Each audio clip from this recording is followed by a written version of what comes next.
তো নমস্কাৰ বন্ধুসকল, সকলোকে নমস্কাৰ জনাই মই ৰিংকু শৰ্মাই মোৰ চেনেলৰ অন্য এটি নতুন ভিডিঅ'লৈ আপোনালোকক স্বাগতম জনাইছোঁ। আশা কৰোঁ আপোনালোক সকলো ভালে আছে আৰু আমিও ভালে আছোঁ। ভালে মানে বহুত গৰম বাৰু, গৰমৰ কাৰণে একদম ওলাব নোৱাৰা পৰিৱেশ। আপোনালোকৰ ফালে কেনেকুৱা গৰম আপোনালোকে কমেণ্ট কৰি জনাব। আমি বৰ্তমান গৌতম আৰু মই গৈ আছোঁ বৰ্তমান কলাইগাঁৱত। বেটাৰী ৰিক্সাখন লৈ বৰ ধুনীয়াকৈ আমি দুয়োটাই যাই আছোঁ লাহে ধীৰে। মানে দোকানৰ দুখন দৰ্জা অৰ্ডাৰ আছিল, তাকে দৰ্জা দুখন লৈ আমি গৌতম আৰু মই গৈ আছোঁ কলাইগাঁৱত। কিন্তু ঠিক দুপৰীয়া ওলালোঁ আমি, ইমান ধুনীয়া পৰিৱেশ চাৰিওচাইডে, কিন্তু গৰমৰ কাৰণে ক'তো ওলাব নোৱাৰা পৰিৱেশ।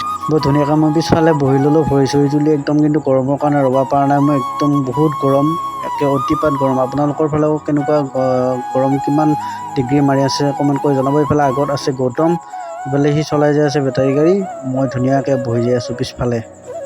ইফালে আমি গৌতম আৰু মই একেলগে যদি ওলাই যাওঁ আমাৰ কথাৰ একদম শেষ নাই, কি অৰ্পে কি কথাত কি পৰে যে আমাৰ হিচাপ নাই। ইমান ধুনীয়া পৰিৱেশ চাৰিওচাইডে, বৰ ধুনীয়া সেউজীয়া পৰিৱেশ, কিন্তু অতিমাত্ৰা গৰমৰ কাৰণে অলপ অশান্তি লাগছে বাৰু।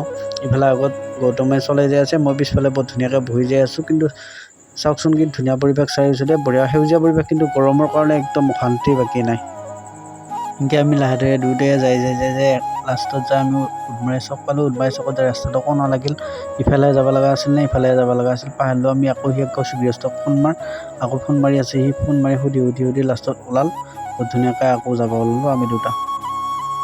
তাৰপিছত ফোন কৰি এড্ৰেছ দিয়াৰ পিছত আমাৰ যেতিয়া ৰাস্তাটো ওলালে, তেতিয়া আৰু আমাক কোনে পোৱা, ইফালে পিছ দিয়া ৰাস্তা গৌতমে পাই একদম পূৰা উৰি দিছে গাড়ী, ফাই মই বহি ল'লোঁ পিছফালে বঢ়িয়াকৈ।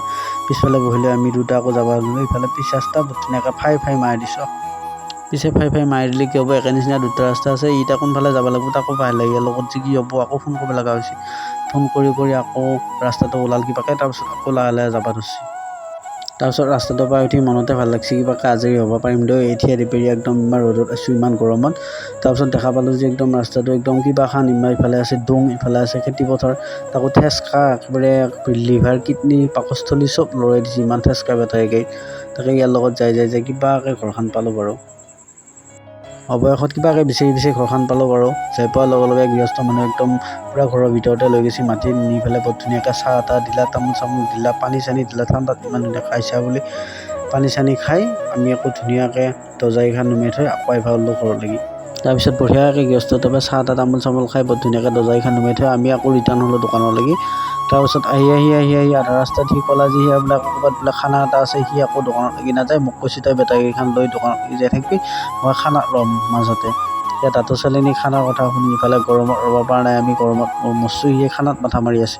তাৰপিছত ইমান যি ঠেচকা বেটাৰী, ইফালে ৰাস্তা ভাল নহয়, একদম ভাঙা একদম। লাষ্টত সিয়াক নুমাই থৈ মই গুচি আহিলোঁ দোকানলৈকে।